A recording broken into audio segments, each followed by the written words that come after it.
All right, guys, Craig doesn't believe me that 2 adults can fit on here, but just like that, the rear seat is on. All right, that's not how that works. That's not how that works. There we go. So this is how 2 dudes can ride it.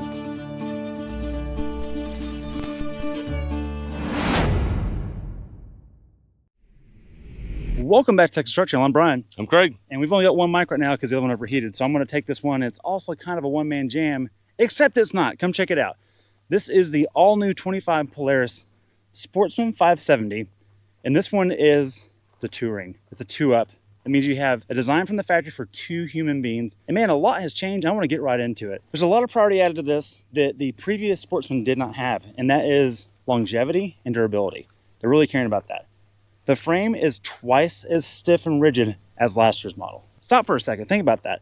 It's still steel tubes and pipes. They put a lot of work into that. That means gusseting and sealing ends and things like that.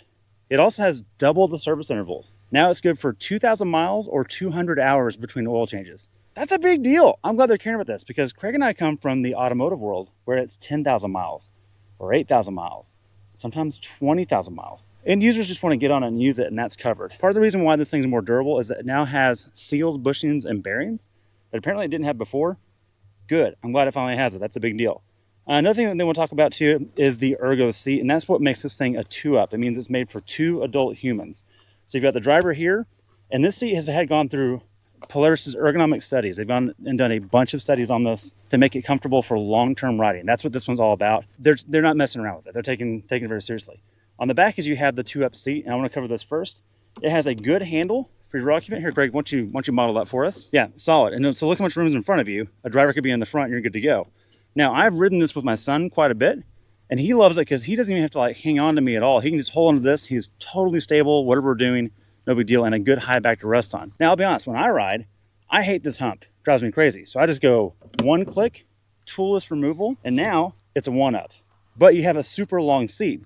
So as a heavier rider, and you do have a longer wheelbase because it's a 2-up machine, you can move your weight bias from front to mid to rear when you're going up and over obstacles. It feels a lot more stable with the extra track length. That makes a big deal. Okay, a couple things I want to go through is this is the premium edition, and the price, let's look it up real quick. It starts at $12,499. So $12,500 seems like a lot, but this is a premium machine. And something they've done really well compared to the last rig we had. The last one we drove was the 850 Mudbogger edition, which had no storage at all. This has 11 gallons of storage. Let me show you where that goes. So pop this latch, pop that one over there. One thing I do want to say I wouldn't mind having is maybe a central latch, so you don't have to reach over and do it twice. I'm being picky, but it's there. Flip this up, and now you've got all the storage around it, okay? Your batteries up front. You've got room for waters, golf balls, batteries up front for weight distribution. And then right here, Craig, this is a separate cap for the radiator access port. So you don't have to undo fairings. We've got an older ATV we messed around with, Craig, off the show.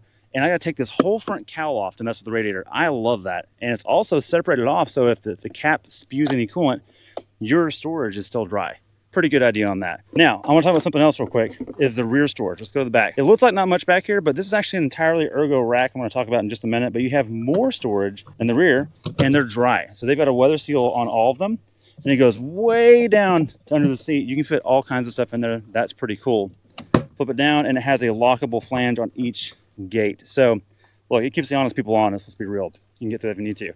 Something else it has the 5-gallon bucket rings, because this is not a sport model. This is more of a utility and touring model. So if you're working on the ranch, you got some property, you can put 3 5-gallon buckets and then run 1 strap across the top, and they're safe. So if you have tools you can throw in there, or sand or materials, whatever you have. On top of that, these racks are combined good to hold 270 pounds of weight. That's quite a bit. Pretty happy with that. A lot of these don't do as well. More on the ergo point, Craig, when you've got a second passenger, they've got their own foot peg here so that when the front rider's riding, you're not bumping feet either. Pretty good idea on that. I like it. Now, I have a little one complaint, Craig, I got to bring up. You ready? Has to do with the hitch. Let's come to the back. So this thing is good to tow 1,300 pounds, which is pretty impressive for something that uses a CVT and a single cylinder motor. And this is a good example, but it's a 1¼ inch hitch, which is kind of a bummer because you can't use all the 2-inch stuff you have from your pickup truck. You've got to buy something separate, which we did. But if you look at it, here's a standard truck pin. Fits through, right? When I go to put it through the frame, doesn't fit. Come show them up close, Craig. Look at this. That seems silly to me. So I can't get it through the frame without drilling it. Well, this isn't a machine, so I can't do that. But I still have a trailer I need to move around, Craig. So what I've done is use a carrier cotter pin from other equipment, and it fits in that slot. I would not tow 1,300 pounds with it, but I'll drag around our empty utility trailer just to get it out of the backyard and that kind of stuff. So that's one pet peeve, but it's not the end of the world. You do have recovery points here left and right, and I can speak from experience. That's how you want to tow this thing out of a mud hole if you have to. You have dual A-arm all around, 4-wheel independent suspension, and it's quite quiet. Let's talk about wheels and tires, Craig. Come on to this side real quick. So these are the Duro Pro Grips, and look, I'll be honest, they're the right mix. So coming off the mud tire one we had before, these, keep in mind, this thing will do 60 miles an hour, which is a big boy number. That's real fast. And these are stable. They don't wallow around. They don't make more noise than they need to. And through some basic mud, they have no problem handling terrain. Let's see what size are these, Craig. These are 26 by 8s and a 14-inch wheel. Not bad at all. Let's talk about suspension, Craig. Up front, you have the Polaris suspension with Sachs dampers, and it's a coilover design in all 4 corners. I love that they're Sachs dampers, because in the automotive world, Craig, you know what Sachs does? A good job, and this is no different. It's great. I haven't had them overheat yet.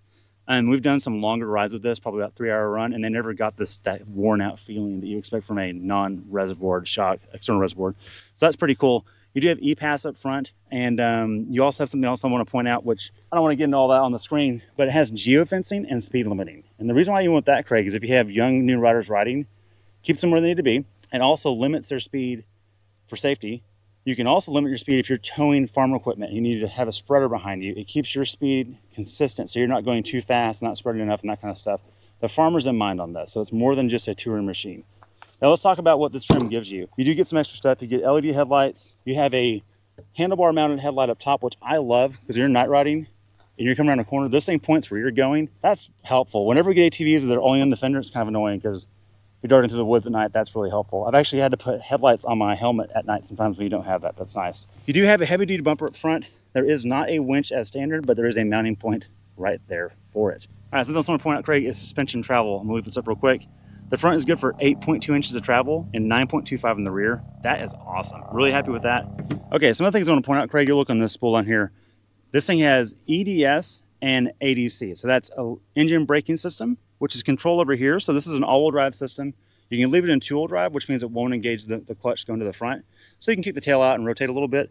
This is standard locked in the center diff. So it's always an all-wheel drive. The front diff is always engaged. And this is that with hill descent control active. So that's ADC, that's the hill descent control part, and the engine braking. So they kind of work together. There's two names doing the same thing, basically. So that's pretty cool. I like that a lot. You do have accessible ports here. You can change it up. Let's show the cluster to people. We've seen this Polaris gauge before, but I do like it. It gives you all the information you need. So engine hours, actually we're at 108 miles on this thing, about miles per hour up here, and you can toggle through your trips, volt readout with an engine off, engine hours 12.2, service hours 12.9. So anyways, times riding, engine temp. I love they give you an actual temp gauge. That's really cool. And you can get RPM or speed up here. I like it. It's a pretty good configuration. But more importantly, Craig, let's talk about what it sounds like. This thing is a 570 cc.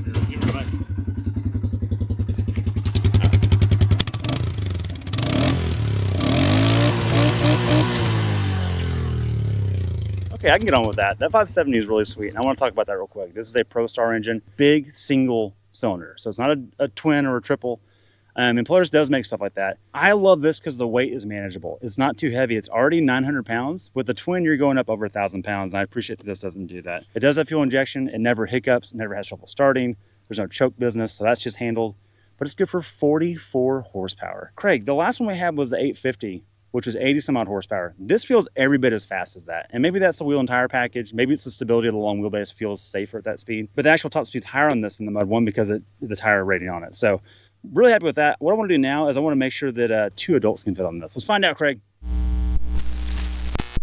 right, guys, Craig doesn't believe me that 2 adults can fit on here, but just like that, the rear seat is on. All right, I'm going to go ahead and let Craig get on first. Craig, why don't you hop on? Show people how comfortable you are. No, that's not how that works. That's not how that works.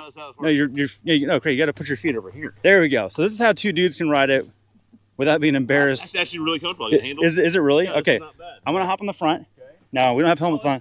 Oh, now we self. Yeah, we sit against each other. That's not bad. That's not bad. Good job, Polaris. Or if you don't have phobias like my brother does, you can just ride 2 adults the right way. Anyways, I'm going to take it for a cruise now and let you know how it rides.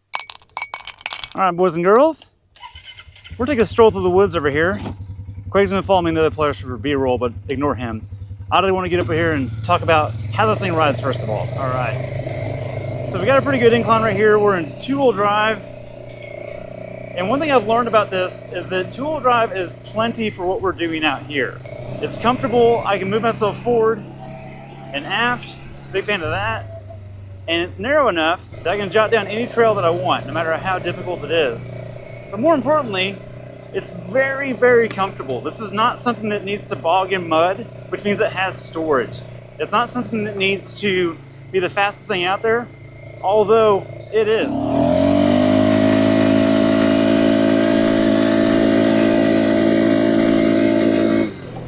Incredibly smooth, good brakes. There we go, lock the rear a little bit. But that was 40 miles an hour, and it's velvety smooth, both suspension and powertrain wise. Here's a little hoop, let's see if we can jump.